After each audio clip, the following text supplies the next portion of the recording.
Ya nos conocemos con la enorme mayoría. Hoy fue un día complicado para el espacio en términos organizativos, pero para el Sapo, para Sergio Rossi, para el compañero que es secretario de Asuntos Estratégicos de la Defensa, es todos los días complicados. Así que, en principio, 1.900.000 gracias. Sé que tenés la cabeza en muchísimas cosas importantes y que te tomes unos minutos para charlar con compañeros como ves de toda la Argentina, compañeras también de toda la Argentina, con diferentes niveles de formación.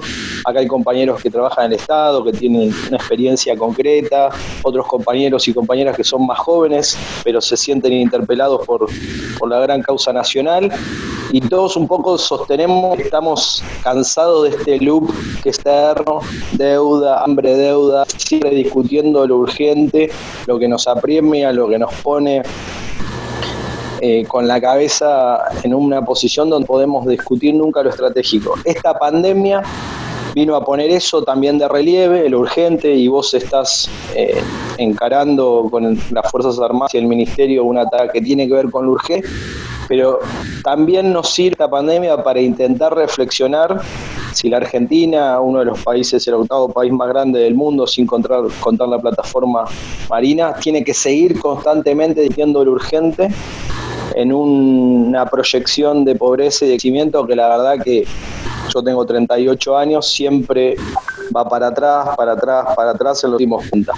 Así que en ese sentido, nosotros a partir de principio de año empezamos a pensar estos temas y quisimos hacer un pequeñísimo aporte al debate nacional que tiene que ver con la continuación, con la continuidad de grandes líneas históricas que han tratado otros compañeros a lo largo de la historia. Y vimos en el concepto de las capacidades nacionales cuál era el eje medular de lo que la Argentina, de lo que los argentinos éramos capaces de hacer. En ese sentido, para nosotros recuperar la autoestima, como decía Néstor, ¿no? De que somos capaces de hacer otra cosa, e identificar cuáles son las potencialidades que tiene la Argentina en términos estratégicos, en términos de recursos naturales. Como te decía hace un rato, la primera charla hablamos de la industria naval, después hablamos también del proyecto antártico, hablamos de la industria, vamos a hablar de las telecomunicaciones, etcétera, etcétera, etcétera. En ese esquema, lo que significa la defensa, el rol de las Fuerzas Armadas, el rol de la industria para la defensa. Todos sabemos que en el mundo los grandes inventos se han hecho a partir de la defensa, de la industria de la defensa. Bueno, era una charla que no podía evitarse, y en ese sentido ver la defensa desde una visión como hacemos los justicialistas, ¿no? ¿Por qué necesitamos defender algo? ¿Qué es lo que queremos defender? ¿Cómo lo podemos defender? Y también poner un paradigma de lo que fuimos y cómo eso nos ayuda a proyectarnos para lo que debemos ser. Porque en este mundo tan complejo, como decía Perón, si nosotros no nos preparamos para defender nuestros recursos, nuestras capacidades, nuestro pueblo, la verdad que la historia nos enseña que algunos muchachos se toman el atrevimiento de venir a quitarlo. Así que, nada, comentar que hoy recién lo decía Gustavo, ¿no? La idea de las capacidades nacionales no es de un grupo, no es de nadie, es de todos, y hacer de esa idea una identidad. Yo los vuelvo a convocar a todos los compañeros a que se sumen temas, a que sumen expositores, a que todo el mundo se haga dueño de esta marca, de esta idea, de esta bandera, y podamos realmente construir un proyecto político que nos haga dejar de discutir ese loop eterno del que hablaba recién, que es la miseria, el hambre, el urgente, porque este 50% de pobreza que tenemos ahora, si la cosa no se cambia con profundidad en estos temas, nos vamos a acostumbrar al 60, después al 70, y hay pocos países en el mundo donde no son un territorio ocupado por gente, sino que tienen una identidad, una pertenencia y una historia de liberación. Así que, bueno, sin más, de vuelta, Sapo, compañero, querido, te vuelvo a agradecer como siempre que estás poniendo, como dice ahí un amigo, tirándole una bola al cero a ver qué pasa. Así que te agradezco esta gentileza eterna que tenés con nosotros y con cualquier compañero que se acerque. Bueno, te cedo la palabra. Bueno, gracias Ramón, buenas tardes a todos, gracias al Grupo San Juan y gracias a cada uno de ustedes que toman un rato para charlar.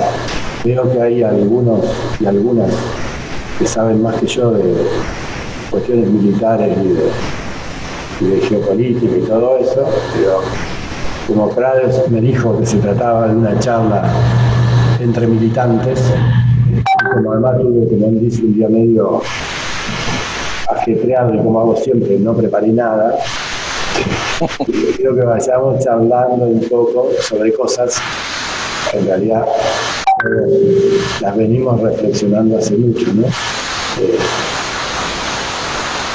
Luego tres cosas, así como militante que reflexionamos sobre el tema. La última vez creo que fue en Rosario, un tema también así medio estratégico y sobre planificación. Yo creo que hay una primera capacidad de lo que hoy es la Argentina o de la gente que vive acá, que es autopercibirse como una nación. Yo creo que es muy malo esa tendencia a la autodenigración de la que hablaba Jauretche. Yo creo que nosotros tenemos que como dice una poesía en prosa, tenemos que disfrutar de nuestros planes así como de nuestros logros. Yo creo que esto de a mí no me gusta mucho lo de como que dijiste vos, Ramón, que dice el presidente, que suele decir Agustín, decía Kirchner, lo de la autoestima, porque me parece un concepto demasiado psicoanalítico, demasiado que hace a la individualidad. Porque yo creo que nosotros tenemos que forjar, mantener y proyectar nuestra voluntad nacional. Yo no creo eso de que la Argentina siempre va para atrás.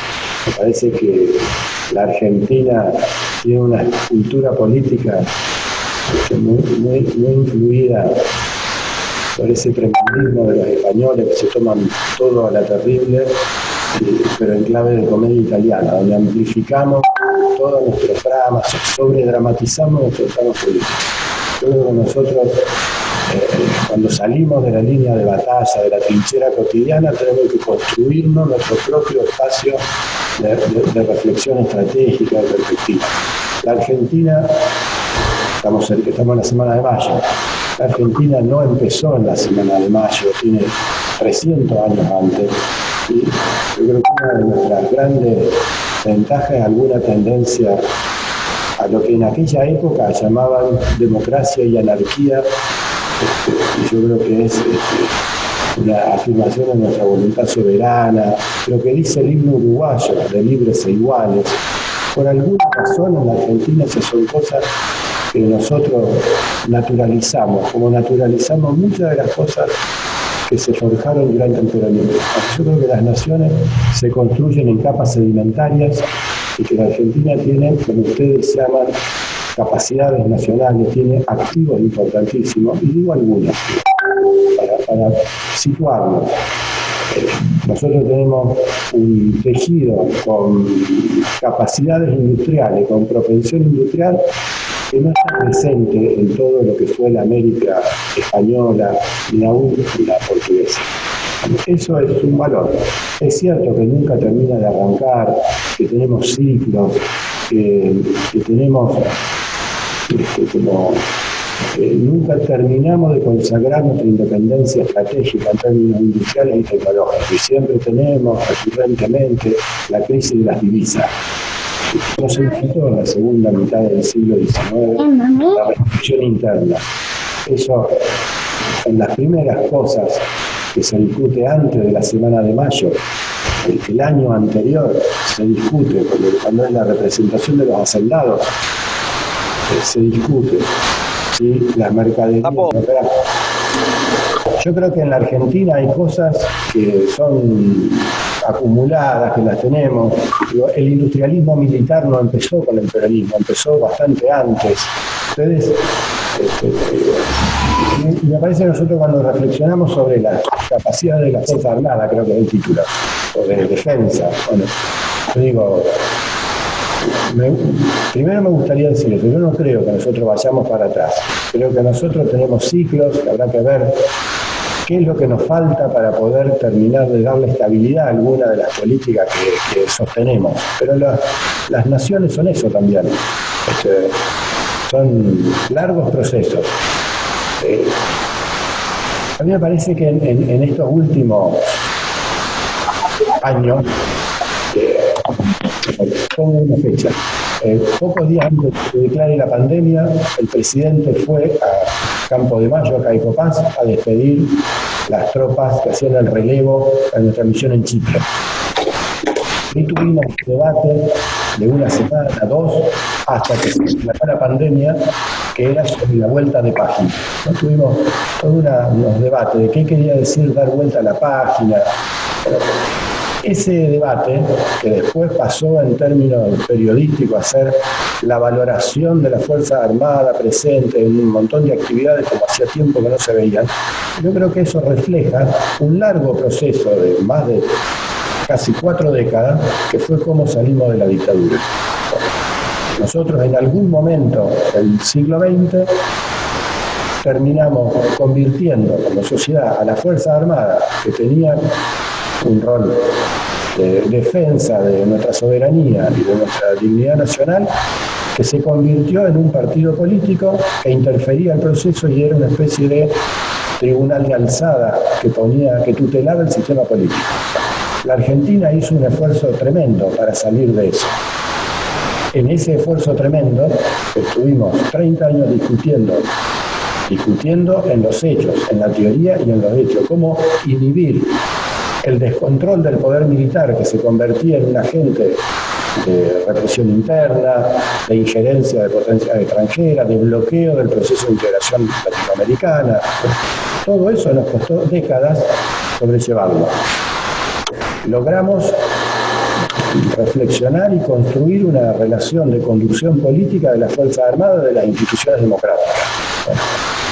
Es cierto que eso, por diversos motivos, entre otras estar tan entretenido en eso, hizo que hablemos mucho de la cuestión militar y postergáramos temas de defensa, que además se sumó a ciclos post caída del muro de Berlín, neoliberalismo, etcétera, de desinversión en la materia.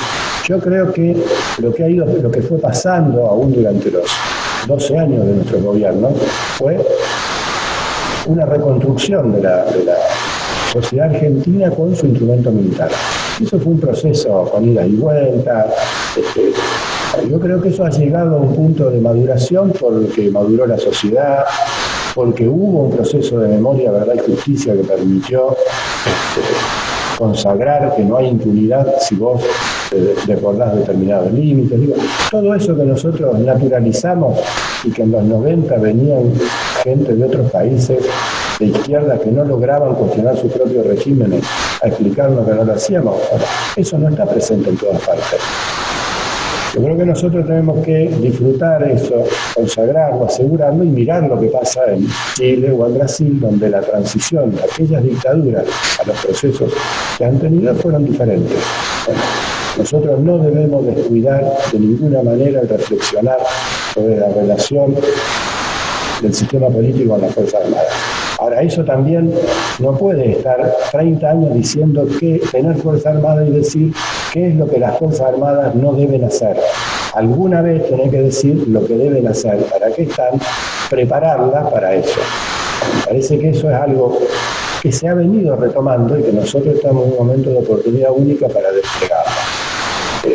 Ustedes estuvieron en las charlas anteriores, por lo que me comentaban, hablando de la industria naval, de la cuestión antártica y de algunos aspectos industriales no vinculados a la defensa. Digo,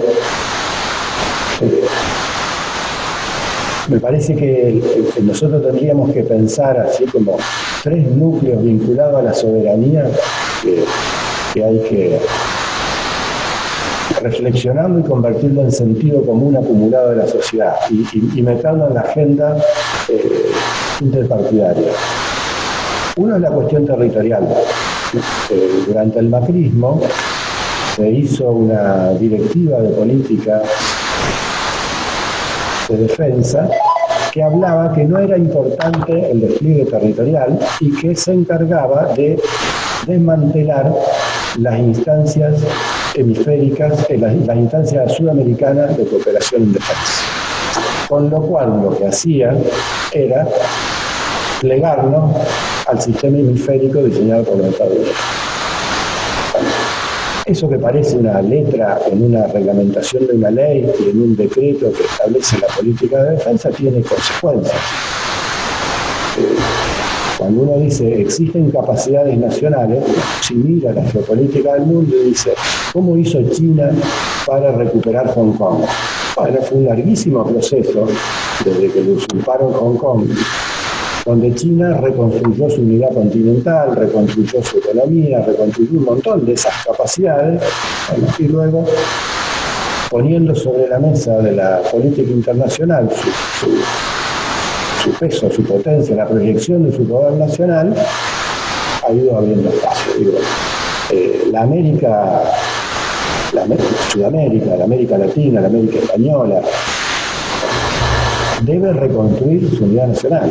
Ese es un viejo anhelo que todos mantenemos según las épocas, más plasmado en hechos, más en la literatura, bueno, que en la medida en que nosotros no lo consagremos va a pasar lo que decía Román hace rato.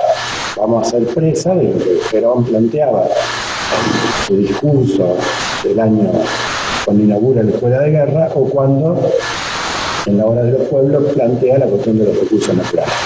Nada nuevo.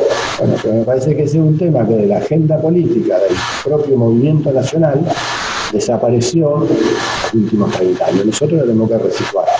La cuestión del territorio, me parece que pensar la Argentina como una pieza del territorio sudamericano, bueno, es una definición de política, que hay que apuntalarla, no se hace sola. Tenemos unos vínculos culturales, idiomáticos, pero eso hay que construirlo. La experiencia de la UNASUR me parece que fue una experiencia riquísima. Hay que recordar que la UNASUR se estructuraba consejos por tema y el más activo era el de defensa. Bueno, haber perdido eso, haber perdido la instancia regional propia para hablar de temas de soberanía y de defensa, es una debilidad de nuestro país. En un contexto político de los países hermanos de la región muy diferentes, me parece que un objetivo y una capacidad a recuperar es la de vincularnos, al menos en términos de defensa y en todos los otros, promoviendo los vínculos bilaterales, tratando de recrear ese espacio. Si no lo hacemos, nosotros somos parte, la directiva macrista lo explicaba, del sistema hemisférico. La directiva política Macri decía que la amenaza, la que nombraba, era Venezuela. Barrabasada. No es neutral eso, no es un detalle. Eso es promover la fragmentación del espacio sudamericano. Yo veía en estos días, yo soy de Paraná, vivo en Rosario, veía las imágenes de la bajante del río, notable. Y me acordaba cuando yo era chico, cuando tenía 15, 20 años, todavía vivía el almirante Rojas, que posaba de nacionalista y promovía lo contrario a Perón cuando establece el ABC, que era el vínculo con Brasil y Chile para lograr una escala geopolítica y una complementariedad. El almirante Rojas, que nunca se equivocaba, planteaba que nuestras hipótesis de conflicto eran con Chile y el Brasil y planteaba la cuestión de las represas. Bueno, parece que está claro que nosotros tenemos que buscar los puntos que nos unen con los demás países, sin ingenuidades. Pero una de las cosas que debilitó a la UNASUR fue no haber podido plasmar en un nivel que no fuera el de la diplomacia presidencial o el de las estructuras. Parece que no haber tenido mayor densidad institucional en la relación de la UNASUR es lo que también permitió que fuese avasallada. No fue solo eso, digo, recuperar la visión de que la Argentina debe insertarse en esa dimensión territorial, me parece que es uno de los puntos. Otro es el del propio espacio nacional. Nosotros escuchamos algunas doctrinas sobre las Fuerzas Armadas, hay alguna gente inclusive del Ejército que sabe más de esto, que reformaron la estructura de las Fuerzas Armadas escribiendo a la directiva de política que no era tan importante el despliegue territorial, que nosotros debemos tender a Fuerzas Armadas muy concentradas, ágiles y eficientes. Lo cual suena bien, pero en realidad se ejecutó en clave de ajuste presupuestario. Y lo que hizo fue debilitar la presencia del Estado Nacional y de las Fuerzas Armadas en todo el territorio nacional. Hoy, en un contexto de una emergencia por una epidemia, un tipo de, digamos, claro, las Fuerzas Armadas han participado, lo sabemos todo, y hay un registro cultural en Argentina de Fuerzas Armadas participando en lo que eran las defensas civiles o ante cada catástrofe, emergencia. Bueno, ¿qué es lo que me parece que tiene ahora de novedad esta epidemia de coronavirus? Que es una emergencia extendida en todo el territorio nacional, en principio y como problema de manera homogénea, más allá de que en cada lugar se esté manifestando distinta, pero como nivel de alerta, como problema, ha afectado absolutamente a todo el territorio nacional y además sostenido en el tiempo. Me acuerdo, la inundación de Santa Fe fue catastrófica, por cierto, pero bueno, fue en Santa Fe, fue en buena parte de la ciudad, ni siquiera en toda, y duró un par de semanas. El resto del país seguía normal, la economía no resentía. Bueno, la presencia de las Fuerzas Armadas, su capacidad logística desplegada en una organización que además tiene una pauta disciplinaria diferente y que la hace eficaz, bueno, es una gran herramienta, es un activo, es una capacidad que el país tiene, que el Estado Nacional tiene. Y bueno, aquella frasecita de que mantener un despliegue en todo el territorio nacional es irrelevante, me parece que está mal. Nosotros tenemos que revalorizar la presencia extendida de las Fuerzas Armadas como una de las agencias estatales, porque tenemos un país con grandes asimetrías en cómo llena sus espacios territoriales. Algunos dicen hay zonas de relativo vacío geopolítico. Bueno, ese concepto me parece que nosotros también tenemos que recuperarlo para cómo pensamos de las Fuerzas Armadas.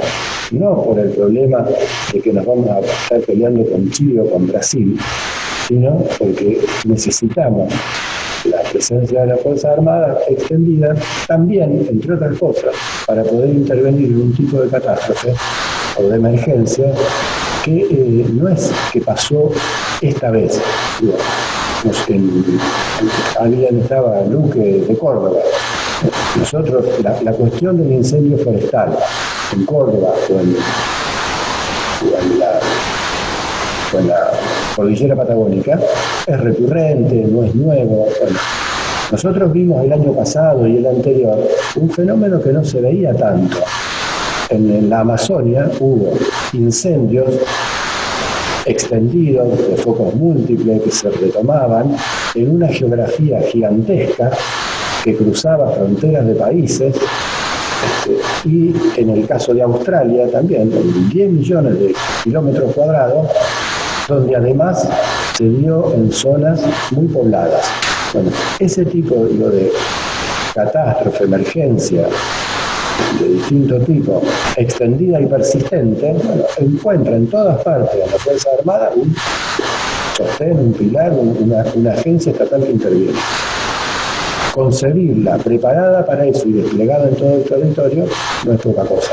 Lo mismo uno podría decir sobre, no sé, hay algunos muy jóvenes, pero otros no tanto, cuando se decía, la ADE no sirve para nada. ¿Para qué quiere el Estado tener una línea aérea de fomento si las long cost son unos fenómenos? Bueno, tener empresas de logística aérea, estatales, de carga, resulta que parece no ser tan irracional. Ustedes ya hablaron de la marina mercante, supongo, cuando hablaron con Tetamante. Me parece que ahí nosotros tenemos que retomar esos temas y a la vez tenemos un momento, una oportunidad de tratar de que algunos compatriotas lo vean desde otra perspectiva, porque se fue haciendo sentido común, que para qué quiere uno tener aviones de pocas plazas que vayan a lugares donde hay poca gente. Bueno, ¿para qué quiere uno tener que ir a rescatar gente de no sé dónde si tenés políticas de cielos abiertos? Bueno, capaz que te sirve. Me parece que nosotros esa cosa de la dimensión de nuestro territorio, dónde se inserta y cómo se estructura, es una de las dimensiones que hay que pensarla. Hay otras que no hacen a la defensa de manera directa. Cómo se distribuye la población, si la población está toda en un lugar, y cómo es el sistema de transporte y logístico de un país, yo creo que también le hace a cómo se defiende un país. Pero bueno, es hilar más fino. Me parece que nosotros debemos incorporar esa mirada soberanista en cada una de las dimensiones que estructuran el país. Si hablaron con Memory, seguro que hablaron sobre lo que significa la Antártida. Ayer Mariano Memory sacó una nota excelente que les recomiendo, recitando otra de Clarín, donde lo vincula a otro tema que me parece que es una capacidad de la Argentina, de su sistema de defensa, en muchos momentos de la Fuerza Armada. Me refiero a la cuestión cartográfica. Además de, no sé cuánto hablaron de la Antártida y del mar argentino. El presidente, en su discurso, cuando asume la presidencia, el 10 de diciembre, habló, me parece que hay un hito sobre la Fuerza Armada y la defensa, que fue, habló de la Fuerza Armada en relación a la defensa y no al problema militar, por primera vez en décadas. Y cuando habló de las Malvinas, habló de las Malvinas, la Antártida y el Atlántico. Y lo plasmó en la Secretaría que conduce Quilmes. Eso es una decisión del país de cómo concibe ese otro espacio soberano. Yo creo que así como nosotros tenemos nuestra inserción sudamericana en nuestro espacio territorial continental sudamericano, tenemos otra mirada que es hacia la Antártica, el Polo Sur, el mar, y eso tiene que ver con lo de las capacidades, ¿no? Hubo una capacidad que la Argentina conservó, y la conservó a pesar de los cambios de gobierno, y que floreció, digamos, se materializó durante nuestro gobierno anterior, que fue la presentación por la extensión de la plataforma. Bueno, ese trabajo que la Argentina hizo y que presentó y que las Naciones Unidas terminó aprobando, fue posible porque tenemos el Servicio de Hidrografía Naval que fue capaz de relevar nuestra propia plataforma. Los países que no pueden ir relevando, hacer la presentación científica que luego política y diplomáticamente sea presentada, tratada y aprobada, bueno, si uno no lo puede relevar, menos lo puede reclamar, defender, vigilar y controlar. Entonces, eso es una capacidad científica vinculada a las Fuerzas Armadas, vinculada a la Marina, y se vincula con otra, que es la ley de la carta y la cartografía. La nota de Memory de ayer habla de cómo debemos nombrar los lugares. La nota justamente decía, parece que la hace el enemigo, porque habla de nuestros sectores, de nuestro pretendido sector soberano, asignándose a otros países o con la toponimia de otros países. Dato que recurrente. Yo soy diseñador gráfico, me encargan un trabajo, tengo que poner un mapita, lo hago, busco ImageBank, busco algunas páginas, saco la imagen de Google Earth, lo pongo ahí y hago un panfleto nacionalista donde dice Falkland Island. Bueno, el Instituto Geográfico Nacional desarrolló un software hace casi 10 años que se llama ArgenMap, que filtra la capa de toponimia y la sustituye por la toponimia aprobada por el Instituto Geográfico Nacional según la ley de la carta. Parece una pavada, pero no lo es. Yo creo que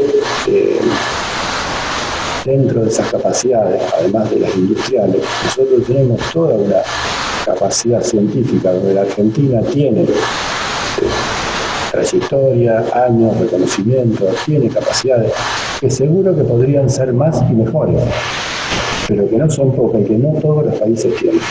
Eso me parece que nosotros tenemos que también hacerlo sentido común, que la gente se lo apropie, que se lo adueñe. Me parece que si nosotros tenemos todo eso y nadie lo sabe y nadie lo dice, bueno, es como que en un punto todo eso se lo va desfinanciando porque nadie lo encuentra en el objetivo y la gente se desalienta. Nosotros tenemos que realimentar ese sistema.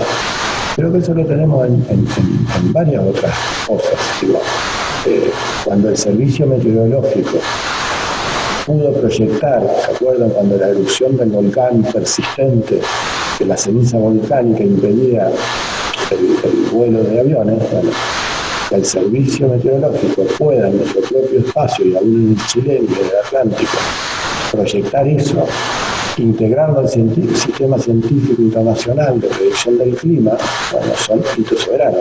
Cuando la Argentina logró en el 2014 actualizar el sistema de SAR, de búsqueda y rescate, cuando Inglaterra pretendía desplazarnos como país que recibe y redirige las señales, bueno, eso fue un hecho soberano. Creo que hay muchos de esos hitos científicos, tecnológicos que nuestro país produce, que nosotros tenemos que articularlo en un relato soberano de valores, ¿verdad? Y eso es algo que hace el Estado Nacional y donde hay muchísima presencia histórica de la Fuerza Armada, histórica y actual. Me parece que el industrialismo militar es una de las corrientes, una de las vertientes ideológicas que confluyen al peronismo. Y es una vertiente sobre la que hay que reflexionar más y mejor y volver a ponerla en la escena pública. Porque creo que también ese industrialismo militar no es solo sabio y moscovita. A veces nos quieren poner como nostálgicos, diciéndonos, bueno, en realidad hicieron los aviones, pero nunca pasaron del prototipo del Pulqui. O sea, son como unos...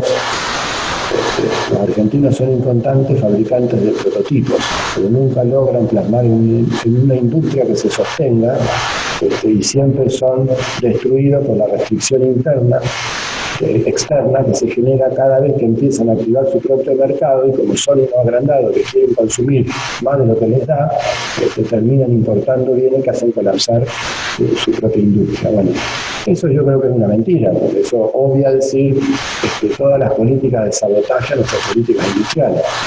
Pero la otra cosa a la que nos condenan es, como dicen, sí, la Argentina es cierto que logró algunos grados de autarquía tecnológica e industrial, pero eso fue en el paradigma tecnológico de principios de los años 20, que fue superado por la globalización del siglo XX, no de los años 20.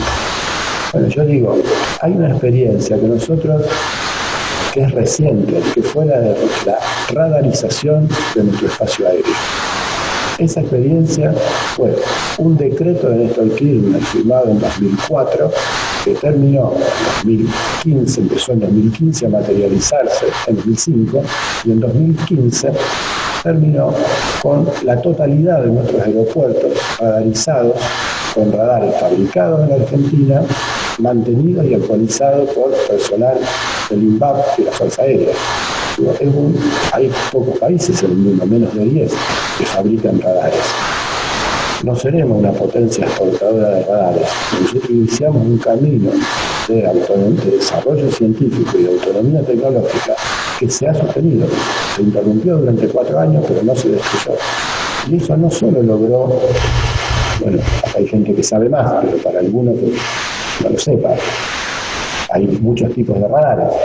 Los aeropuertos utilizan radares para ordenar el tránsito aéreo, radares donde el avión colabora, se va identificando, y lo que hacen radares es tomar la posición y ordenar el tránsito.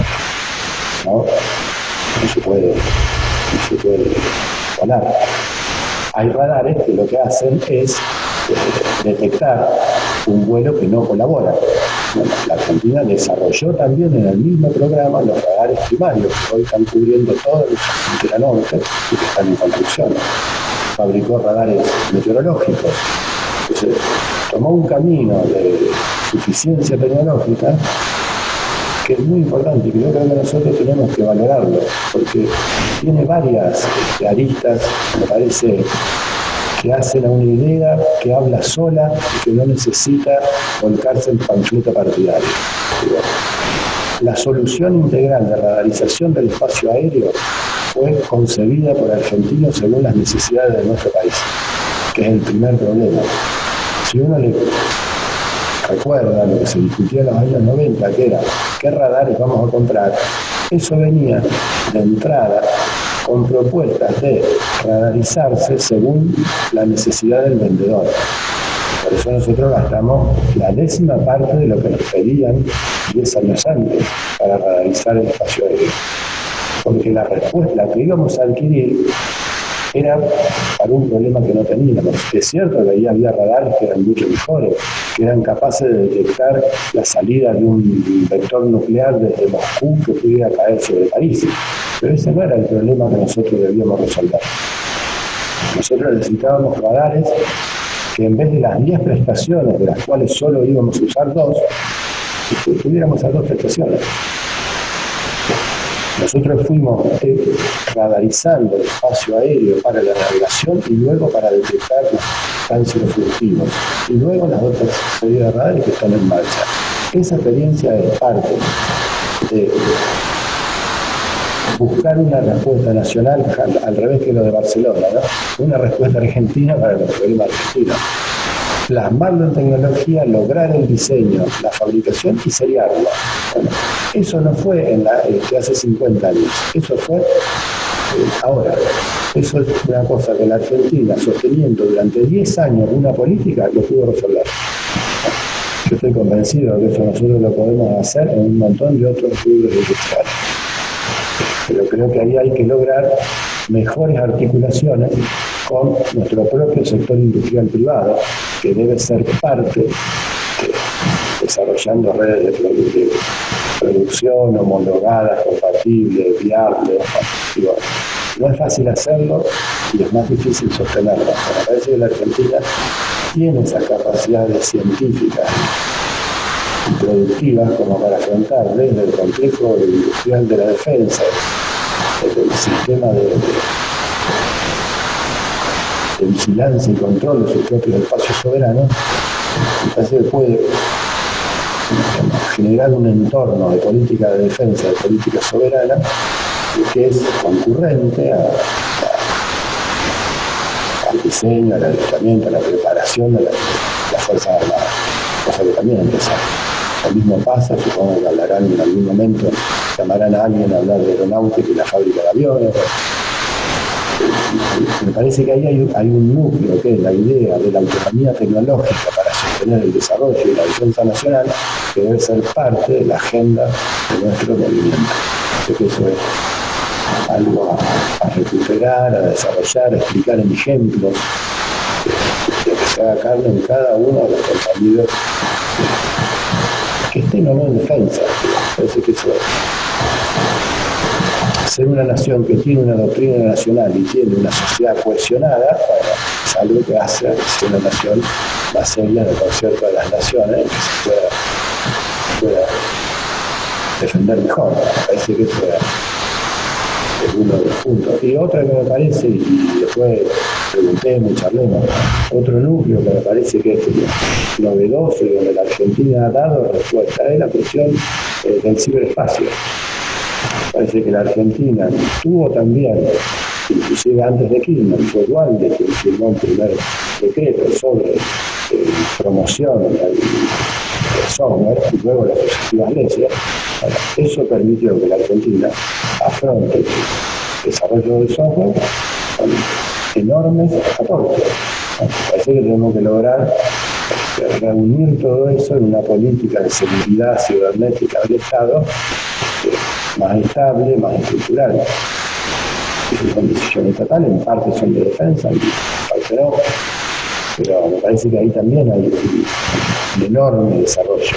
Hubo un caso que fue hace 2 o 3 meses donde se destapó el escándalo de que una de las empresas que proveía software para encriptar las comunicaciones, que era segura que durante 50 años fuera la garantía de excelencia en Occidente, en realidad la empresa suiza era tributaria de la CIA y había espiado a todos los países que le compraban eso para que no los espían. O sea, lo único que hicieron fue concentrar quién los espiaba, que era el vendedor de comunicaciones seguras. Bueno, nosotros tenemos que tener, siendo está en la escuela del ejército, el ingeniero del ejército, que es uno de los centros de criptografía más importantes y reconocidos del país, y hay muchísimo del sector académico e industrial.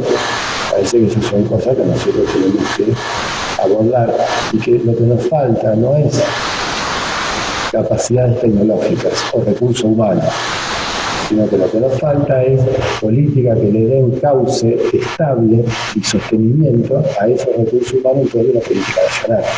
Así que eso es el objetivo, ¿no? Pero bueno, yo hablo mucho y disperso, por ahí estamos charlando. Ari. Acá estamos.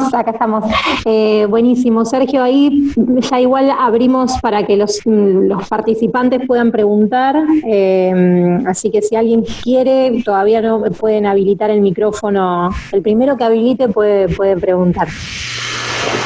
Ahí. Habla, Lisandro, te doy la palabra mientras voy anotando el resto.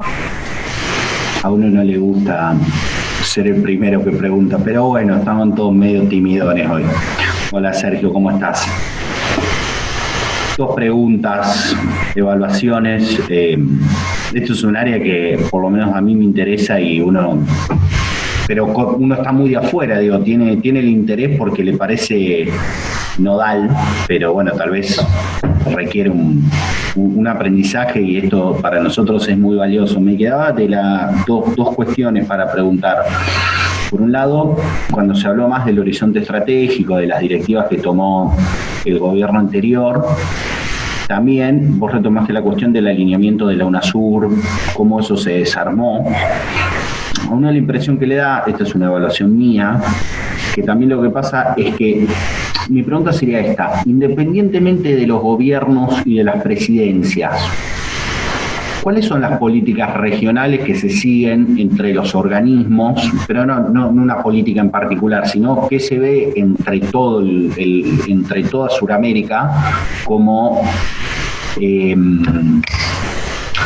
como alineamientos comunes, necesidades comunes que pueden sostenerse independientemente de los gobiernos. Segundo, con respecto al tema de ciberdefensa y seguridad, muchas veces hemos hablado aquí, muchas veces muy centrados sobre empresas de orden estatal o públicas, léase INVAP, léase FADEA, pero nosotros también tenemos una industria del software bastante importante para dentro de Sudamérica. ¿Cómo crees que, y pensando, digo, viste, con esto que siempre se dice el complejo militar industrial norteamericano, que en realidad todo juega, la guita va para un lado, aparece en otro, digo, ¿vos crees que eso es posible en la Argentina? Digo, ¿cómo son los actores con los que hay que trabajar en esas áreas y en cualquiera de las áreas del desarrollo? Son 2 preguntas, una por un lado, otra por otra, pero bueno, es lo que... Tengo 1000, pero bueno, también hay otros compañeros que van a querer preguntar. ¿Qué sé yo? Yo creo que en la Argentina hay mucha industria del software, es así. Que el Estado hizo una apuesta a esa industria del software que además es diferente. Yo no sé ahora, pero al menos hay 3 cámaras de software. Entonces, una que agrupa a las grandes multinacionales, otra que es la CESI, que agrupa a la pequeña empresa de software nacional, y también está la Cámara del Software Libre, que tiene otra lógica, pero que también aporta. Y después hay algo que en la Argentina también es muy común. A veces yo no siempre le creo a todos los que me explican las bondades de los modelos extranjeros, pero durante años me atosigaron con el modelo italiano de empresas pymes estructuradas por sector. ¿Qué sé yo? Capaz que funciona, está buena la idea.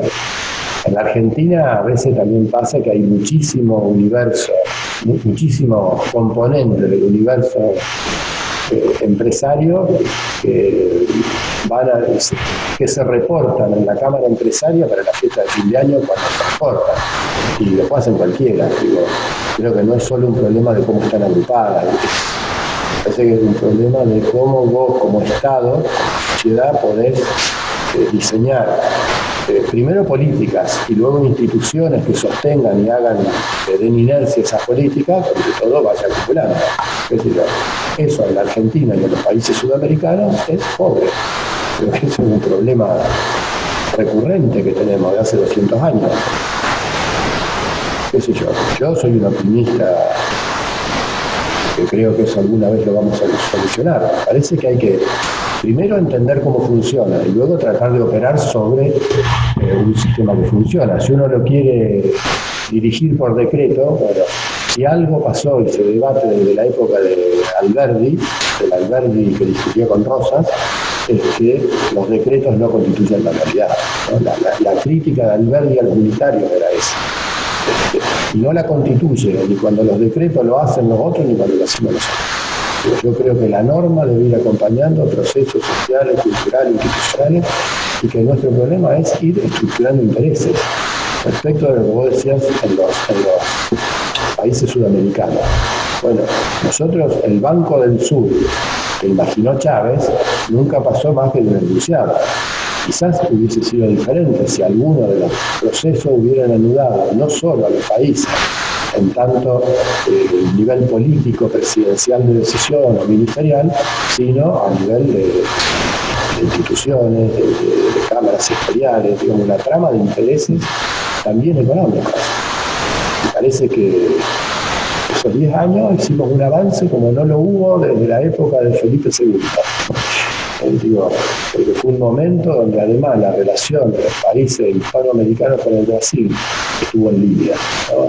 Yo creo que ahí las definiciones de Celso Amorim como una política de liderazgo brasilero compartido, eso que él hablaba de la paciencia estratégica con sus socios sudamericanos, bueno, ahí había una idea de articulación posible para todos. Yo creo que fracasó porque no lo supimos hacer, fracasó porque los norteamericanos se replegaron de Oriente Medio y se amparon sobre acá, qué sé yo, no sé. Si uno mira 300 años para atrás, también es real que los procesos de integración nuestra y de automatización nuestra se dieron en momentos de crisis imperial. Clarito.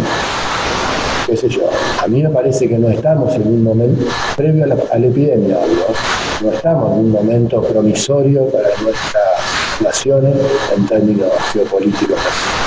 Me parece que estamos en un mundo donde los acuerdos de la posguerra se relajaron, se relativizaron, ¿no? La intervención en Irak de Estados Unidos, sin la anuencia de Estados Unidos, fue un punto de inflexión. La doctrina de las intervenciones preventivas posterior a la de las Torres Gemelas fue un punto de inflexión. Digo, es un mundo que es como peor para los débiles, ¿no? Uno mira lo que pasa en Irak, o en Libia, o en Siria, o en partes de África, es como que hay algunos grandes jugadores del mundo que parecen creer que no hace falta, como creían que sí hacía falta en el año 1950, que todo el mundo esté cubierto por entidades estatales. Es como que ahora hay gente que sigue extrayendo petróleo de lugares donde la estatalidad ha desaparecido. Y hasta parece que ganaran más plata con eso. Digo, bueno, eso es peligroso. Yo creo que en este contexto restrictivo en Sudamérica, donde no está Evo Morales, no está Lula, no está Tabaré Vázquez, hay otra gente que me gusta mucho menos que yo, poder preservar una zona libre de conflictos interestatales y donde los estados se mantengan es un objetivo del momento. Pero nosotros tenemos que ser idealistas en lo que queremos y realistas en lo que percibimos. Lo peor que uno puede hacer es creer que estamos en el mundo. En Brasil gobierna Bolsonaro. No me parece lo más saludable para la región. Pero nosotros tenemos que ser inteligentes y ver cómo nuestro objetivo es promover, mantener viva la llama y avanzar a la integración de nuestros países. Yo creo que no hay posibilidad de que un país como la Argentina calle en el mundo si no se estructura con sus vecinos. Ahora, eso implica que tenemos que ser generosos, inteligentes y ver cómo anudamos intereses que estén más allá de la secuencia partidaria, de acceso al gobierno, que además cuando ganamos 2 o 3 elecciones seguidas nos cuestionan que la democracia liberal sea el modo de legitimar el gobierno. Hoy nosotros no tenemos una herramienta de captación y de orientación de agencias estatales montada sobre las Fuerzas Armadas, como hubo con la doctrina de la seguridad nacional.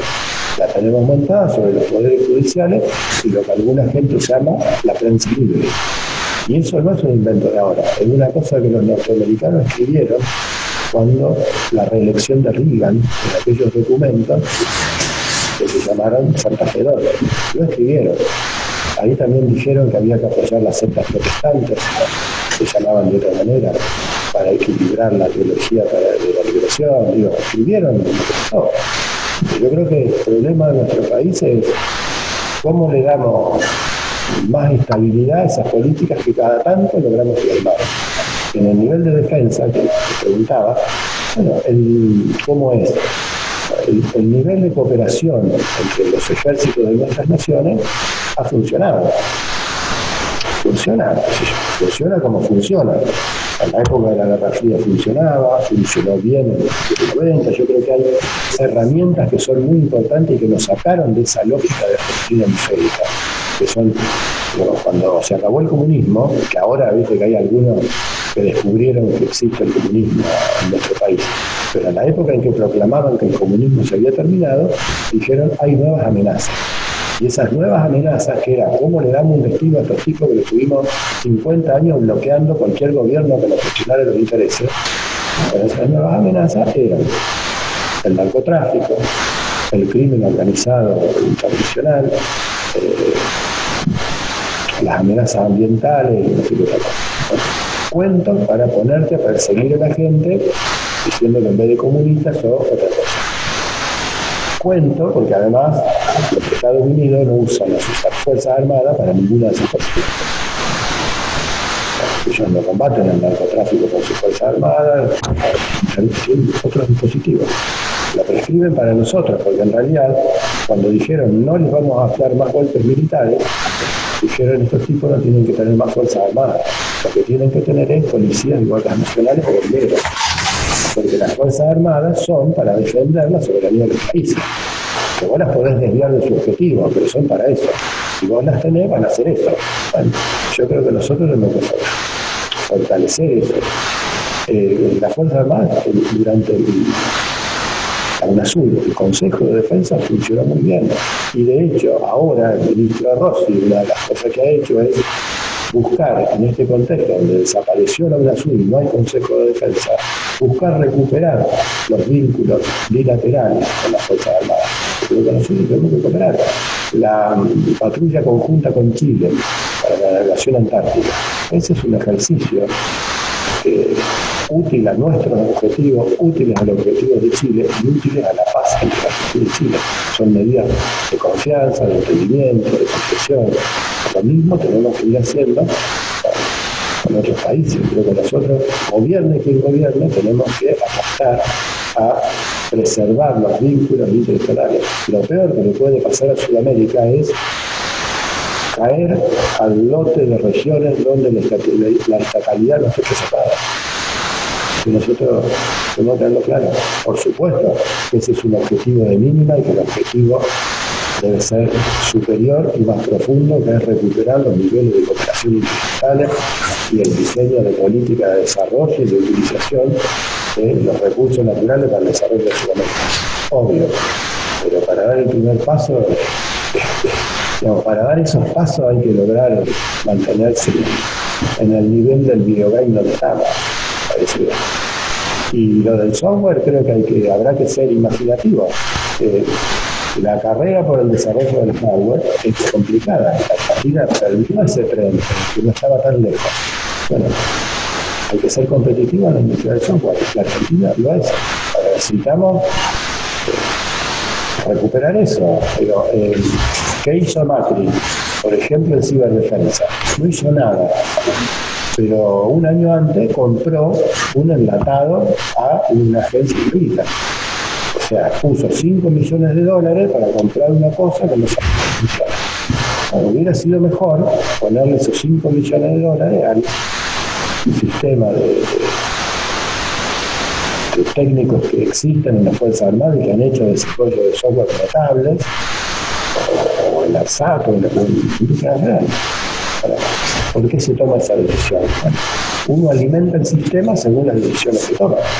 Parece esto que vos decías, en Estados Unidos, como el sistema es fuerte y la trama de interés del complejo industrial militar está muy afiatada, ellos inciden en el direccionamiento de las líneas, de lo que investigan, lo que no, y cuando deben tomar el control lo toman. Me parece que es así.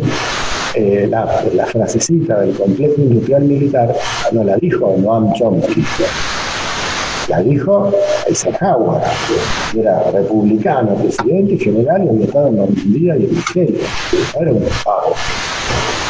Yo creo que el complejo industrial o el industrialismo militar o toda la industria de la defensa nacional no tuvo el rol de una industria que para proteger su tasa de ganancia fabrica guerras en otro lado para venderle armas a los propios y a los extraños, como eran las películas que los más viejos veíamos a la tarde del domingo, cuando el malo era el que le vendía rifle a los indios y a los cowboys.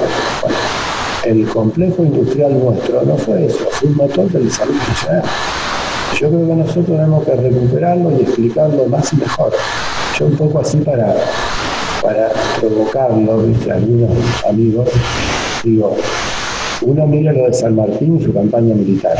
El San Martín, gobernador de Cuyo, gobernó y hizo lo que después, donde el Wolf y Clausewitz y todos dijeron de la nación, puso la economía y la sociedad de Cuyo en pos de la guerra, en sostén de la guerra, y fabricó sus propias armas. Y Fray Luis Beltrán se llama así ahora en Santa Fe, honrando el cura metalúrgico y obrero, como dice la canción. Un dato que también estaría bueno incorporar a nuestro sentido común: no fue el único antecedente industrialista en las guerras de la independencia. Hay dos cosas que para mí merecen rescatarse mucho, que son dos fábricas, o una fábrica y un taller de reparación de armas, que se establecen en el río Uruguay por orden de José Artiga, y lo hace Andrés Guajirarí, indio guaraní artiguista. Un taller de reparación de armas y una fábrica de pólvora. Eso funcionó en las guerras artiguistas. Y tiene un valor, ¿no? Porque en América Española los indios estuvieron lejos de las armas, salvo en las misiones guaraníes que tenían el objetivo de frenar la invasión portuguesa. Digo, un indio guaraní, insurrecto, independentista, puso dos fábricas de armas en 1814. Me parece que esa Mosconi y Sabio recogen una larga aspiración nacional, que quiero decir. No fue que empezó ahí ni que se murió con el Punchi. Parece que ahí nosotros tenemos un camino que hay que retomar en toda la línea. Es cierto que uno de los fracasos, creo, de algunas estrategias industriales argentinas fue el subsidio global e indiferenciado. Es cierto que eso a nosotros nos cuesta sostenerlo, el proteccionismo al bulto. Es probable que nosotros tengamos que estudiar esto con la política industrial, poder direccionarlo, hacerlo por programa, seleccionar cuáles rubros, secuenciar dónde vamos a desarrollar. Pero y creo que vamos a estar en un mundo que va a ser peor después de la epidemia, porque va a dejar de enseñanza. Va a ser menos difícil argumentar la necesidad de constituir espacios de autonomía y la necesidad de emplear. Una sociedad que tiene el 35% de sus habitantes en la indigencia, en la marginación, en malas condiciones de habitabilidad, es una sociedad débil. Tiene un flanco débil que se muestra en muchas circunstancias, entre otras cuando vienen epidemias.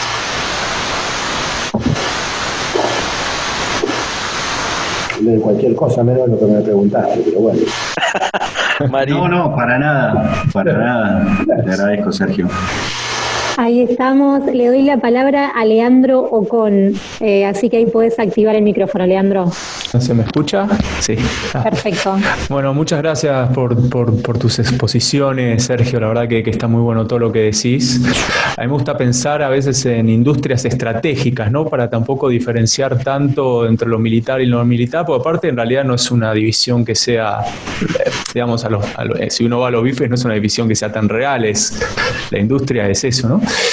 Te hago dos consultas, porque hace 2 días se salió un decreto para, digamos, seguir avanzando sobre esto de la reforma del personal militar y la reestructuración de las Fuerzas Armadas, y para que se arme una comisión, ¿no? Y te escuchaba que, digamos, coincido eso con esta mirada de cómo las nuevas amenazas de alguna forma es una forma de estructurar el rol de las Fuerzas Armadas en los países periféricos, pero también al mismo tiempo al principio de tu exposición hablaste mucho del rol de las Fuerzas Armadas en lo que tiene que ver la cuestión de incendios y la gestión de lo que tiene que ver con desastres naturales, y no tanto de lo que vendría a ser el rol, digamos, la misión principal de las Fuerzas Armadas, ¿no? Entonces, mi primera pregunta sería si hay alguna idea de cómo van a estructurar esta reforma del personal de las Fuerzas Armadas y la reestructuración, si va a tener una tendencia más bien a esto del cambio climático, etcétera, o va a ser más una tradición más dura.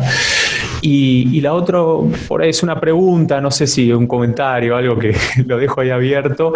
Lo que está bueno también pensar a veces es cómo las industrias estratégicas pueden contribuir a los intereses nacionales, pero también como un mecanismo de exportación, ¿no? Cómo yo puedo hacer algo que me sirva a mí, pero al mismo tiempo tener un producto para vender que también le sirva a otros, y así es como también las potencias construyen esa hegemonía, ¿no? Bueno, esas dos cositas. La segunda, qué sé yo, es como vos decís, la separación entre el uso militar y civil, qué sé yo, es siempre difuso. Pero lo real es que las sociedades tienen olas en las que por alguna razón cambia el paradigma tecnológico, se empiezan a usar otras cosas y hay distintas sociedades, distintos sectores en cada sociedad que se apropian de ese paradigma tecnológico más rápido que otro. Si el uso es militar o no, bueno, yo creo que depende de la sociedad, de los momentos. Los Estados Unidos era una sociedad que tenía poca producción de armas pesadas y como tenía una gran estructura industrial, la volcó para la Segunda Guerra rápidamente. Creo que hay productos. Muchas de las cosas que se hicieron para ir a la Luna, tras la crisis del petróleo, se volvieron competitivas en términos económicos y se pudieron. A veces hay mucha gente que se asusta porque dice hay como un control militar en Internet, han militarizado Internet, ¿no? El espionaje en Internet. Internet empezó como una red militar que luego se abrió. El GPS empezó como una herramienta militar que luego se desencriptó. La verdad es que si uno es medio paranoico, es probable que no se haya desmilitarizado nunca Internet. Uno entró, como entra a la pecera, para que pesquen. Lo cual no está mal. Creo que hay usos duales de las herramientas tecnológicas. Cuando yo era chico me fascinaba, tenía 12 o 13 años y leía la guerra de Vietnam. Y me encantaba cómo era que los vietnamitas le bajaban un helicóptero, lo arreglaban y usaban para otra cosa. ¿Sí? Creo que uno tiene que tener expertise industrial y ver cómo se apropia de la tecnología cuando no la posee. Ahora, ¿cómo montar una industria? Sí, creo que hay que priorizar, que hay estratégicas. Yo pienso que para exportar algo que no sea un commodity, uno tiene que asegurar que eso alguien lo compre, lo use y lo pruebe. Nosotros fabricamos radares, los radares andan, la gente viene y los ve. Ahora, también te van a preguntar, che, ¿quién más usa el radar de ustedes? ¿Cómo te pasa a vos cuando vas a comprar un auto? Si esto es lo que los repuestos, ¿dónde van a estar? Creo que eso es... Sí, es tal cual eso. Son procesos largos, de largo aliento, hay que buscar socios, hay que buscar nichos. Es cierto que en un mundo de tecnologías más complicadas, más caras, en el fondo esas tecnologías recogen saberes y capitales que están concentrados y puestos en hardware, en dispositivos. Bueno, el salto que tenemos que dar es mayor. Y hay una geopolítica de la no proliferación y hay una geopolítica de bloquear los desarrollos tecnológicos de otros. Totalmente. Que parece novedad, pero si alguno va de turista a Venecia y lo llevan a visitar las islas de Burano y Burano, los venecianos, a gente a la que la trataban como privilegiada y a las hijas les permitían casarse con los hijos del Dux, eran a los que fabricaban vidrio. La única condición que le ponían para tratarlos como reyes es que nunca podían salir de ahí ni enseñarle a nadie la tecnología del vidrio. O sea, no es que preservar los secretos tecnológicos de una cosa nueva y que ahora te hackea el ejército chino y que mira. Eso es de toda la vida. Pero que hoy tiene una escala mucho más grande. Entonces, yo creo que nuestro país tiene que ver cómo, por eso digo, selecciona sectores, se apuntala, habrá que medir cuáles son los que más necesitamos, cuáles son los que más posibilidades tenemos, con quién nos podemos asociar. En el gobierno anterior, parece que fue un acierto que nuestra fábrica de aviones, que había sufrido vaciamiento, privatización, etcétera, etcétera, se asociara con Embraer, que hace 40 años era mucho menos que la fábrica de Córdoba y hoy es mucho más. Bueno, asociarse para ser parte de un proceso, parece que era una estrategia correcta, que lo sigue siendo. Ahora, me parece que hay que tener una política y sostenerla. Lo que es, creo que nosotros podemos ir perfeccionando los déficits de nuestras políticas. Lo malo es cuando empezamos a discutir, no matices de velocidad o de orientación, sino cuando cambiamos 180 grados el sentido de avance, que es lo que suele pasar, ¿no? Una pregunta la voy a leer yo porque no anda el micrófono del compañero. Justamente pregunta por el FONDEF, dice si el proyecto del FONDEF tiene posibilidades de concreción y en ese sentido si se piensa reequipar a las Fuerzas Armadas en términos de armamento para la defensa. Eso pregunta Agustín Neme. Y esa es la idea, digamos, el proyecto plantea que un fondo de afectación específica que es creciente en términos del presupuesto, de 0,8 al 1,5 en 3 años, y luego se estabiliza ahí, y justamente está apuntado no al gasto corriente, al personal o al entrenamiento por las horas de navegación, sino a la adquisición de medios, mantenimiento de medios. Con algunas pautas, que dice, priorizar lo que se pueda de la tecnología, el insumo y el trabajo nacional. Pero sí, está apuntado al equipamiento, claro. Pero que nosotros también tenemos que hacer un plan viable de recuperación de capacidades militares, ¿no? Digo, una clarísima. Estamos convencidos que hay que recuperar una fuerza de submarinos. Por eso el ministro, la primera salida que hizo fue a la base de Mar del Plata. Por eso no es adquirir un submarino, hay que armar una política que diga cómo vamos a presentar. Primero, queremos tener una fuerza de submarinos. ¿Qué tipo de fuerza de submarinos? Yo no sabía nada, preguntando a la gente que sabe, me ilustré de un dato, digamos. En una época nosotros teníamos submarinos que en realidad no constituían una fuerza de submarino apuntando a disuadir a nadie, ¿sí? Y a proyectar el poder naval nacional, sino que apuntaban a entrenar a la flota en la lucha antisubmarina, porque éramos parte de un dispositivo hemisférico que concebía que iban a venir los submarinos soviéticos al Madrid y nosotros íbamos a ayudar a alguien a detectar submarinos. Uno puede tener submarinos según cómo organice y dé las directivas para su empleo, bueno, pueden estar apuntados a la proyección del poder soberano o pueden estar apuntados a ser nosotros una especie de burcas o de contingente auxiliar de estrategias que diseñan otras. Bueno, eso es un debate, porque la profesión militar existe aún en estados que no son soberanos, como era en el siglo XVI. Así. La idea del Estado Nacional es una idea de la sociedad, ¿no? Nosotros a veces damos por naturales cosas que no son naturales, son creaciones culturales, ¿no? Creo que la Argentina es un lugar del mundo y un pueblo que ha sostenido una voluntad nacional autónoma. En esa carrera que el general Perón nos llamaba la globalización, ¿no? Él hablaba de la continentalización que iba a la universalización en la hora de los pueblos, a fines de los años 60, ¿no? En esa carrera de los pueblos, yo a veces creo, un poco más viejo, que durar y mantenerse en la carrera es buena parte del triunfo.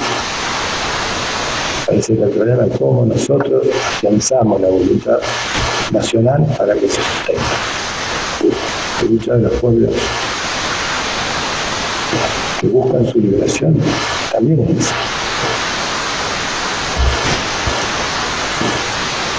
Parece que hay que tener objetivos de máxima, pero cuidar la esencia nacional. Que a veces la marejada viene en contra, entonces uno tiene que aguantarlo. Yo creo que nosotros ahora estamos en un momento de reflujo de los movimientos nacionales, o digamos, no de reflujo de los movimientos nacionales. Creo que estamos con la corriente en contra, en términos diferentes. Y que tenemos que ser inteligentes, cuidadosos, persistentes, que tenemos que fortalecer mucho cada uno de los componentes de la sociedad. Y esto que decía recién Leandro, creo que era, me parece que es fundamental el poder seleccionar sectores que sean componentes de escasez, y enhebrarlo. Y al enhebrarlo con el resto de los países. Parece que eso es clave. Si nosotros estamos juntos con los chilenos, proyectándonos hacia la Antártida, vamos a tener un peso distinto que si estamos allá. Y es de manual, digo, no es que estamos alumbrando un descubrimiento olímpico. Maquiavelo escribió lo que los Medici practicaban. Ahí le doy la palabra a Agustín Bach. Consultarte, Sergio, por distintas instituciones de las Fuerzas Armadas, un paneo general que nos permita conocer el rol que tiene y la articulación que tienen hoy en día o que han tenido a lo largo de los años, quizás incluso con el gobierno kirchnerista anterior, como puede ser el CIPEDEP, como puede ser fabricaciones militares, mencionaste al Instituto Geográfico Militar y seguramente muchos otros. ¿En qué sentido el rol que han tenido? El rol que le corresponde a cada uno y cómo interactúan, digamos. Quizás fueron creándose en momentos históricos diferentes y tal vez no fueron creados con una articulación entre todos juntos y quizás la tuvieron después. Sí, la verdad es que amaté un poco. Algunos sé, qué sé yo, otros no. Yo creo que ahí, esto que decíamos hace un rato, como en la Argentina, mucho de ese rol que en otros países desarrolló la burguesía, acá lo hizo el Estado y la Fuerza Armada, bueno, eso es algo sabido. ¿En qué momento fueron? Por ejemplo, el Instituto Geográfico Militar Nacional se creó después de la Guerra del Paraguay. Uno de los problemas que tuvieron los aliados para ir a exterminar el Paraguay fue que el doctor Francia, que era un genio, se ocupó de que nadie supiera nada de la geografía paraguaya. El hombre, por eso lo metió preso, fue naturalista, pero que era algo que los españoles hacían además. El evitar que el enemigo sepa, el enemigo potencial conozca cómo es su territorio, las tropas aliadas fueron en Paraguay sin conocer la geografía. Entonces, eso sumado a la estrategia paraguaya, sus capacidades industriales, sus previsiones, hicieron que esa guerra no se sangrara durante años y el Paraguay se batiera con honor, como decía el hijo de Alvear, que después decía, los paraguayos tuvieron industria, ellos fabricaban sus armas. A mí me hubiera gustado que el sable que me legó mi padre, que tiene la inscripción de San Jorge, hubiese sido hecho con acero y con manos argentinas y ingleses. Lo decía el hijo de Alvear, ¿no? Una de las lecciones de la guerra fue que no teníamos eso. se creó el Instituto Geográfico. El Instituto Geográfico fue primero militar. La ley de la carta fue militar. Perón le dio una vuelta. Pero el Instituto Geográfico Militar tenía la misión de relevar el territorio nacional y de establecer su toponimia, su cartografía propia. No sé cuándo empezó el servicio de hidrografía, pero tiene el mismo objetivo. El CITEDEF fue antes de CITESA, el Instituto de Investigaciones de la Fuerza. Las fuerzas tenían y tienen sus propias áreas de investigación y desarrollo. Ahí pasó algo y eso tuvo desarrollos importantísimos. Estaba muy vinculado al contexto industrial, a la náutica naval. En un momento 26 fábricas tenían fabricaciones militares previo a la privatización. CITEFA y el sistema de investigación, de ciencia de las Fuerzas Armadas quedó afuera o quedó desvinculada o al costado, que vinculó un poco del sistema científico nacional, porque en los años 90 fueron muy anti-industriales y anti-desarrollo propio y anti-conocimiento científico nacional. ¿Se acuerda? Vayan a dar los platos. Sin embargo, la ley de innovación tecnológica, que tenía financiamiento internacional, fue una gran ley que fomentó y que luego ha tenido hasta el día de hoy mucho rol para dirigir líneas de investigación de nuestro sistema científico. Como el financiamiento era internacional, quedaba determinado líneas de investigación militares y bélicas. Entonces, todo lo que eso fue la ministra Garret, la que estructuró en una subsecretaría, buscó agrupar y hacer convergente y que no haya esfuerzos duplicados o triplicados para dejar de hacer lo mismo, dejar 7 prototipos a la vez, unificarlo y armar una política de investigación y dotarla de recursos y de procedimientos que fueran equiparables al CITESA. Yo creo que es un gran avance del gobierno de Néstor y de Cristina, que hay que retomar, por cierto. A mí me parece que hubo una intervención enorme para cómo fueron surgiendo fabricaciones militares, más o menos sabido. Yo creo que el industrialismo militar tuvo en los años 20 un despliegue enorme. Un tipo que quedó medio olvidado ahí, que yo creo que hay que hacer un esfuerzo por rescatarlo, es Storni. Por eso Garret le puso Storni cuando se recuperan los astilleros de Tandanó y el complejo naval.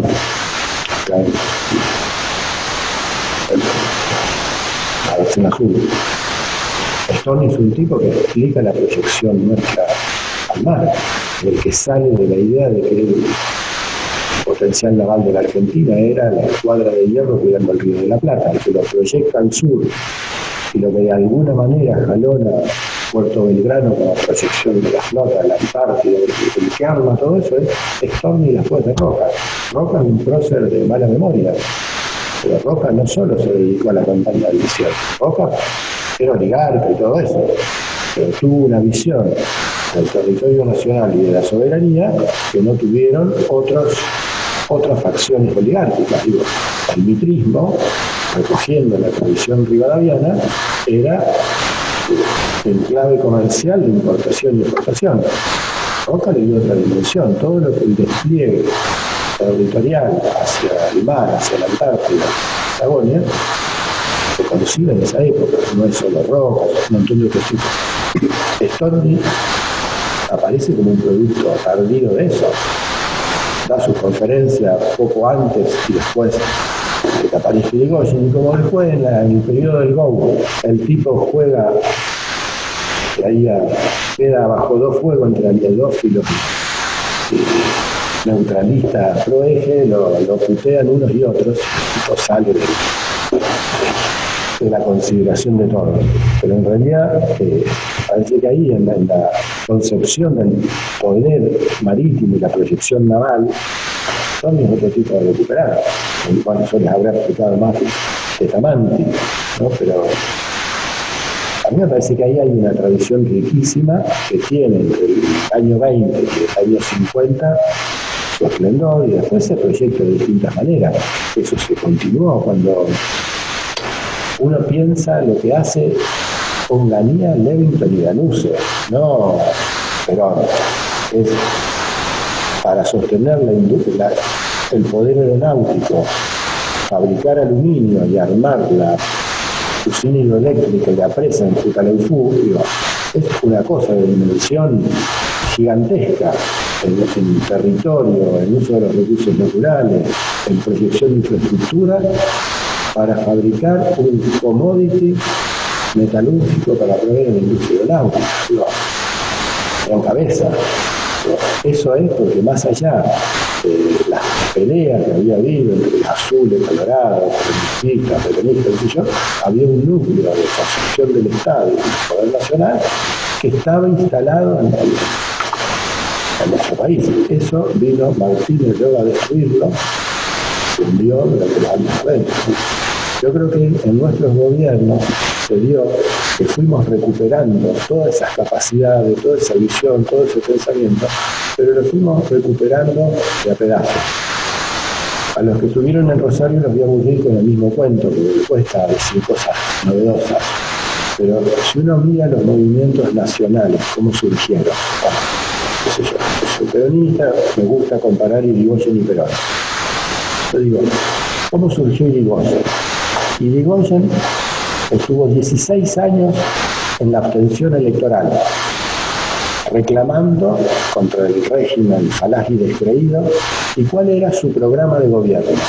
Su programa de gobierno era el sufragio libre y el honrado ejercicio de las instituciones. En 16 años no hubo otra idea en Irigoyen. Todo lo que el gobierno de Irigoyen tuvo de no voy a decir obrerista y proyección socializante, porque es la semana trágica y la represión en la Patagonia, pero comparado con los otros, el Irigoyen fue muchísimo mejor. Todo lo que tuvo de progresista, de democratizador, y lo que tuvo de nacionalista y de defensa de la soberanía nacional, estaba en la cabeza de Irigoyen y estaba en el vaporoso universo de los radicales de su partido. No estaba en ningún escrito de nada. Digo eso de un partido cuyos herederos posteriores acusaban al peronismo de carecer de doctrina porque se nutría de distintas fuentes. Pero bueno, yo digo, creo que el irigoyenismo se construyó y se desplegó y apareció todo eso que era nacional, que no estaba dicho, pero que estaba en el dispositivo partidario que habían forjado ante el colapso de la Primera Guerra Mundial. Se aflojó el orden internacional y eso se desplegó, y con sus variantes, eso siguió 15, 20 años, según como uno cuenta. Los radicales suelen obviar el detalle de que el general Justo era el ministro de Guerra de Alvear. Ahí hubo toda una cosa. Yo digo, ahí no hubo, en todo ese gobierno que tuvo grandes realizaciones, no hubo una doctrina nacional, no hubo un plan de gobierno. El surgimiento del peronismo es al revés. El GO surge, yo decía en un artículo, surge como eso que dice Nietzsche del búho de Minerva. Y surge también como Minerva de Júpiter, surge constituido. El peronismo tiene un plan de gobierno, tiene un objetivo claro, y lo despliega y lo plasma en decretos. Antes de que Perón gane, después del 17 de octubre, antes de que asuma, salen los decretos de nacionalización del comercio exterior, de la banca, todo eso que te clavan. Sabemos ahora lo que cuesta después en el juego parlamentario y el equilibrio de poderes plasmar el norma y que no te lo declaren. Los tipos lo hacen, y hace el Consejo de Posguerra, y hace el plan quinquenal, y hace el segundo plan quinquenal. Digo, surge con un plan. Bueno, yo creo que, ¿a qué se parece el kirchnerismo? ¿A cuál de los dos se parece más? Y está como a mitad de camino. Nosotros no surgimos en 2003 con un proyecto acabado, un plan de gobierno que íbamos a ejecutar. Y además, yo al menos, por ahí ustedes eran más optimistas, yo no imaginé jamás ni que Kirchner fuera a hacer todo lo que hizo, ni que fueran a estar 3 gobiernos seguidos. Yo con uno ya aplaudía. La recuperación de las empresas de Pandanol no fue desde el primer día, fue varios ensayos de prueba y error. Me parece que ahora, el nuevo ciclo de gobierno, a nosotros nos da una perspectiva temporal de la que carecíamos antes. Y además, en los otros 3 gobiernos, nosotros pudimos refutar ideas que el liberalismo había grabado a fuego en el ánimo de los argentinos, que era: no se puede no pagar la deuda, no se puede discutir nada, no se puede cuestionar la corte, no se puede hacer juicio, no se pueden revisar los indultos. Bueno, a mí me parece que nosotros hoy tenemos la convicción, la posibilidad de concebir y tener planes para desplegar en la acción de gobierno mucho más que antes. Tenemos una experiencia reciente de gobierno que prueba que las cosas que decimos no son disparates, que son realizables. Y me parece que también tenemos un acumulado de balance de cosas positivas y de errores cometidos que deberíamos mejorar y aprender, que también lo estamos desplegando en gobierno mucho más de lo que lo decimos los discursos. Me parece que eso es también un activo y una capacidad nacional, que no es poca cosa. Pero bueno, a mí me parece que recuperar la idea de plan integral, de poder global, es una cosa que nosotros tenemos que afianzar. Una de las ideas que promueve el neoliberalismo globalizador es la lógica del reclamo sectorial, la lógica del fragmento, la lógica de la insatisfacción permanente, pero no la lógica de la recusación global proponiendo un nuevo orden. Me parece que después de la pandemia tenemos que retomar lo que Perón intenta en la comunidad organizada, que es ofrecerle al mundo una salida mejor, un horizonte de futuro humanista que permita ir a esa universalización de la que va a hablar en la hora de los pueblos, recogiendo la tradición nacional, manteniendo la dignidad nacional y consiguiendo una silla en el concierto de las naciones que no garantice la permanencia. Parece que recuperar esas ideas que estaban medio de modé en los años 90 es un ejercicio intelectual que tiene que acompañarse y sostenerse con la práctica política que la articule y le dé sentido. Para troscos están los troscos, para quejosos sobran de diversa laya y pelaje. Creo que nosotros como peronistas, creo en el fondo, eso que algunas usinas académicas dicen de que el peronismo carece de doctrina porque acumula de distintas variantes. Creo que en realidad lo que el peronismo hace es mostrar que hay un horizonte común si se tiene el poder global y que la discusión está entre los que creen que el mundo se puede cambiar y los que no. Y que para cambiarlo hay que tener una idea, sostenerla y secuenciar los grados en los que uno se aproxima a ella y después sostenerla, porque si no, no se puede. Bueno, esa idea me parece que hay que tratar también de instalarla en cada compañero, para que no pasemos del entusiasmo bobo al ciclo opuesto de la angustia paralizante, que a veces si consumís demasiada prensa y demasiada encuesta, te aplasta y te inhibe como militar. Así que eso parece una pavada, pero no lo es. Bueno, muchísimas gracias, Sergio. Y una última pregunta. Levantó la mano Ramón Prades, así que ya le doy la palabra a él para que haga también el cierre. Bueno, te paso con... Lo vamos a dejar preguntar. Le quería cortar, pero no, lo vamos a dejar preguntar. Gracias siempre por tu generosidad para ayudarnos a pensar y a repensarnos. Así que bueno, Ramón, te doy la palabra y ya te invito a preguntar. Dale. Y a hacer el cierre. Dale, gracias compañeros a todos por estar. Al final, Sapo, bueno, te reivindicaste, nos hiciste sufrir un poco, pero bueno, con 2 horas de una charla donde hiciste un recorrido enorme por el mundo, por toda la historia, por la Argentina, etcétera, etcétera. La verdad que te reivindicaste y bueno, me alegro y te veo sonriente y me quedo con esto último que decís sobre la esperanza y la ilusión y de esto se trata este pequeño ciclo que estamos intentando armar. La pregunta concreta, hoy hablaste de, bueno, soluciones argentinas para problemas argentinos y ahora volvés a hablar de repensarnos, de un poco traer esa colación estos congresos fundantes que fueron el de filosofía, el de posguerra, bueno, el de la productividad, ese te lo pongo yo con respecto al peronismo. Mi pregunta concreta es, ¿qué herramienta se te ocurre, podés delirar, prometemos no hacerla pública, qué herramienta se te ocurre para repensar esa solución argentina a los problemas argentinos como también un ofrecimiento, porque el peronismo ha pensado en grande, ha pensado en términos universales? La tercera posición fue eso, un intento de solución, de brindar un mundo más justo hacia toda la humanidad. Pero digo, ¿cuál es la herramienta que vos imaginás? ¿Dónde se junta esa materia gris que combina la esperanza con la necesidad, con la técnica, con el liderazgo político? Este espacio... El próximo seminario de 7 charlas que hagan, creo que se puede abordar eso.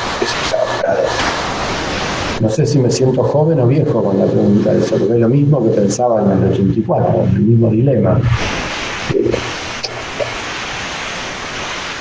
Qué sé yo, a mí me parece que el asunto es el pensar situado, dirían los de la cumbre de filosofía.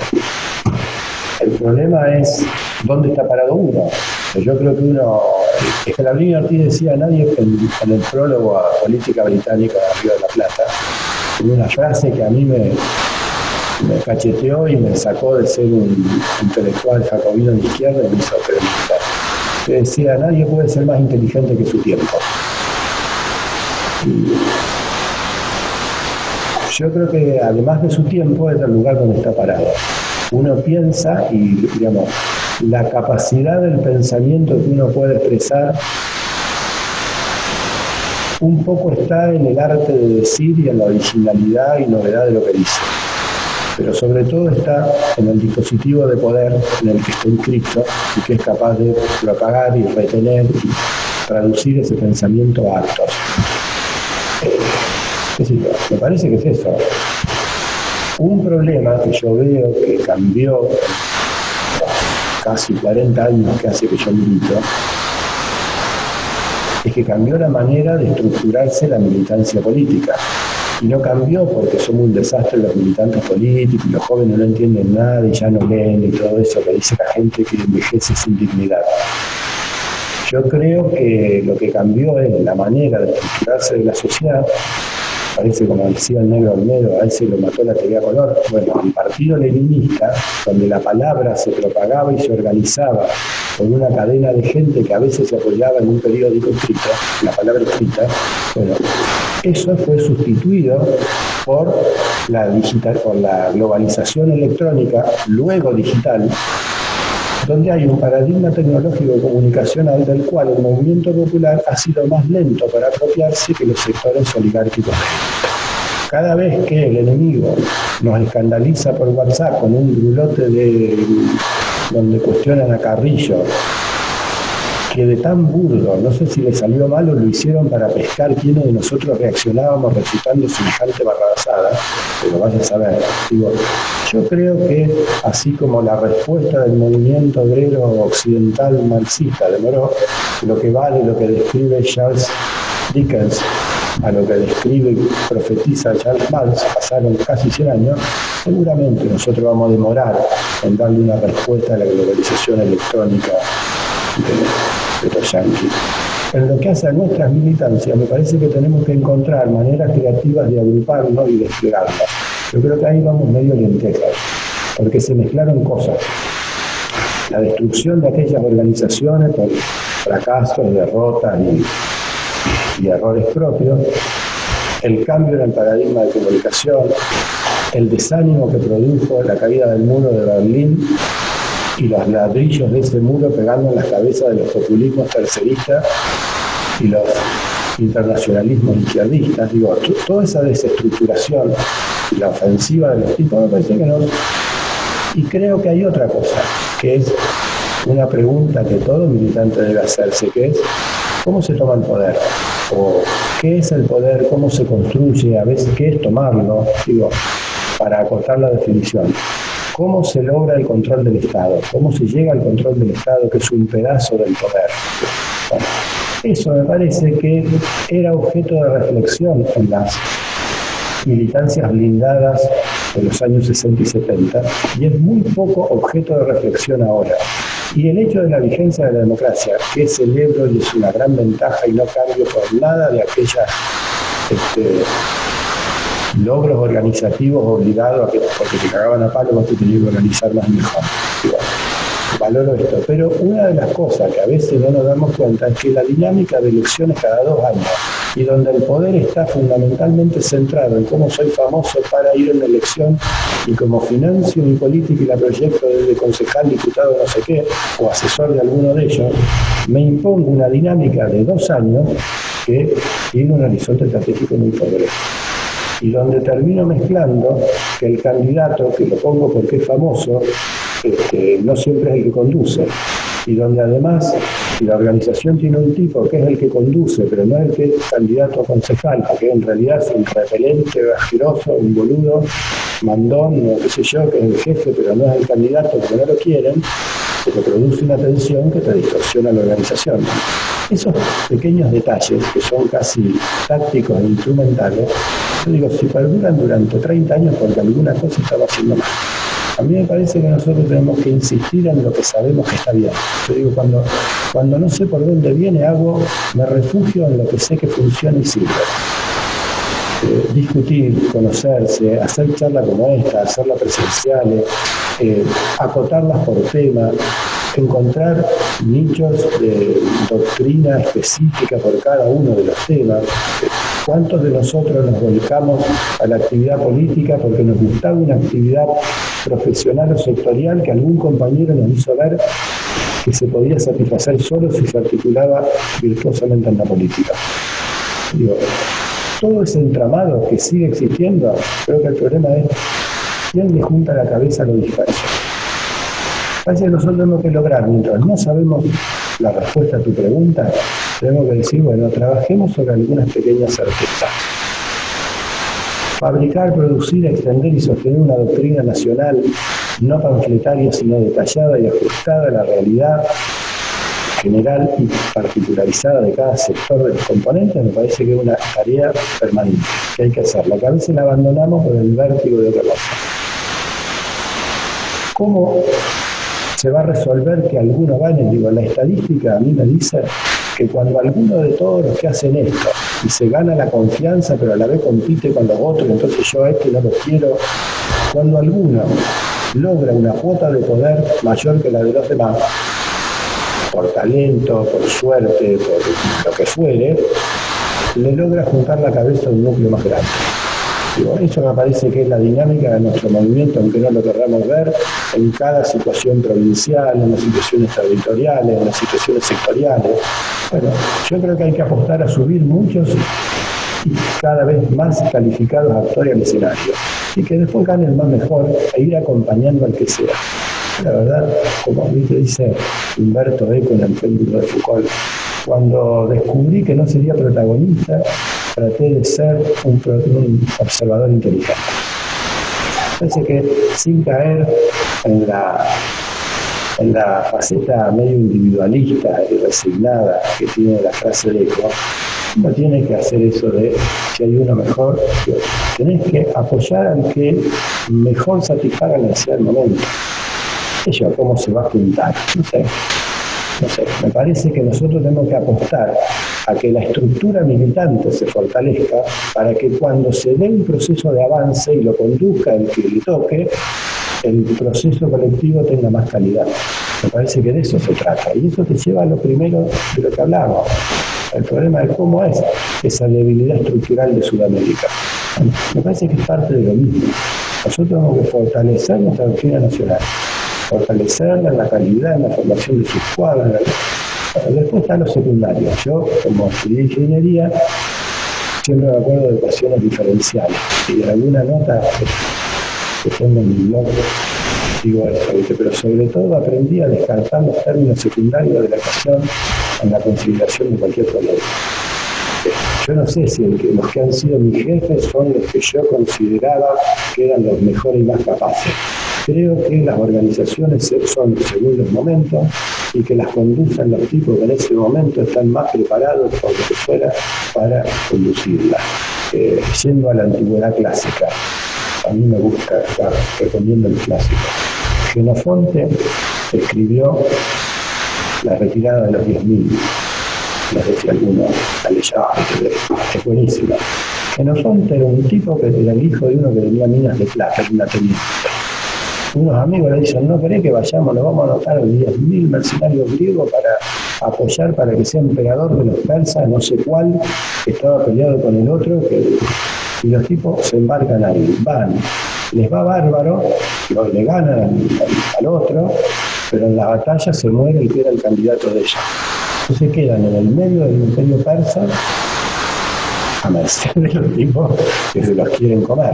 Bueno, Xenofonte, que era una especie de aventurero, periodista, cronista, que iba ahí, termina, porque colapsan todos los jefes de la expedición, termina siendo el conductor de la retirada de los 10.000, todas las áreas. El tipo nunca imaginó que iba a conducir nada, ni nadie creyó que ese tipo iba a conducir nada, ni él se preparó para eso. Era el flaco que le tocó. Por suerte, lo que tenía de bueno Xenofonte, además de que lo salvó a los otros y por algo haber sido, era que sabía escribir y nos dejó el testimonio. Pero digo, yo creo que nosotros tenemos que preocuparnos menos por quién es el y cómo, que tenemos que dedicarnos, además hay que ir, ganar la básica, ganar la interna, pelear todo eso. Pero eso creo que es lo que venimos haciendo en estos 30 años. Creo que lo que nos falta como movimiento es mejorar mucho la retaguardia, la formación permanente de un ejército de cuadros intermedios, de militantes capacitados, capaces después a reagruparse de alguna manera en el dispositivo. A mí me parece que esa es la manera, porque es el nivel de poder en el que estamos. Creo que cuando Perón hace mucho más y se plantea desafíos mucho más grandes, es porque no era boludo y porque se le dan las circunstancias, se hace con el poder del Estado en un momento en que los poderes fácticos tenían poca capacidad de poder del Estado. Entonces, y el tipo además la tenía clara de los estadistas y demás. Me parece que pasó eso. Pero me parece que a mí me parece bárbara la épica, porque la épica genera mística y fortalece la voluntad del pueblo. Cuando nosotros solo quedamos en épica y en mística, tendemos a cometer errores. Yo miro lo que pasó en América Latina y creo que Evo, Correa, todo he disfrutado, me parece extraordinario. También digo, me parece que los yanquis se ocuparon en el Oriente Medio por una serie de causas que hay gente que sabe, aumentaron los commodities, pudimos seguir pagando el tributo imperial mientras repartíamos una buena parte de renta en justicia social reparadora y en compensar déficit de infraestructura, y nos empezamos a complicar cuando ese escenario internacional cambió. Entonces digo, yo creo que había una voluntad subterránea y tapada en Sudamérica y que ni nosotros lo veíamos porque estábamos toda la defensiva. Hubo un momento donde pudieron salir a flote un montón de cosas, con mejor o peor arte se estructuraron, avanzaron y vimos lo que vimos y retrocedimos. El problema no está en los líderes que lo protagonizaron, a quienes nadie le hubiera puesto una ficha 10 años antes, sino que creo que está en las potencialidades que tiene nuestra sociedad. Nosotros tenemos que apostar a eso, que es una certeza. Todo lo que militemos en eso está bien colocado. La apuesta por el concejal la podemos pifiar, nos puede salir mal, peor. Y el tipo que pongamos nos puede cagar. No será la primera vez. Creo que el problema es la cantidad de recursos calificados que ordenadamente pueda mandar al frente de nuestra retaguardia, que debe ser lo más inagotable posible. Creo que eso es el territorio de nuestras certezas. Lo demás me parece que es una carrera de cosas.